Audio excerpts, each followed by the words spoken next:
आज मी एक स्टोरी सांगणार आहे तुम्हाला. स्टोरी म्हणजे ती वास्तविकच आहे. माझा मित्र अतुल सिंगची. अतुल सिंग हा मूळचा यूपी बिहारचा, पण लहानाचा मोठा झाला आपला महाराष्ट्रामध्ये, म्हणून तो महाराष्ट्रीयन स्वतःला बोलून घेतो आणि त्याचा आम्हाला पण अभिमान आहे. तर हा शाळेत एकत्रच आम्ही वाढलोय. शाळेत असताना खूप मस्ती करायचा, खूप मस्ती. तर एकदा आमच्या शाळेमध्ये एक नेते मंडळी आली भाषण द्यायला. तेव्हा पण याची मस्ती चालू, खूप मस्ती चालू.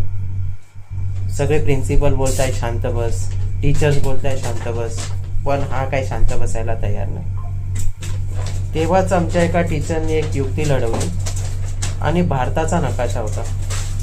तो भारताचा नकाशा फाडला विडला आणि त्याला दिला की जा अतुल हा जॉईन कर आणि मग ये. टीचरला वाटलं याला जाईल, आता 1-1.5 तास जाईल, डोक्याला शांतता राहील, ह्या जॉईन करू शकणार नाही. पुढच्या 1 मिनिटात अतुल आला आणि नकाशा जोडून दिला. सगळे स्तब्ध झाले, टीचर, ती नेते मंडळी, सगळे. टीचरने त्याला साईडला बोलवलं. ते नेते मंडळी पण होती. बोलले, अरे अतुल, हे कसं काय केलं? त्याचं उत्तर तुम्ही ऐकलं तर तुम्हाला आश्चर्यच पडेल. त्याने सांगितलं, हा जो भारताचा नकाशा आहे त्याच्या मागे 2 माणसांचे चित्र होते. मी त्या 2 माणसांना जोडलं, तेव्हा जाऊन हा देश घडला.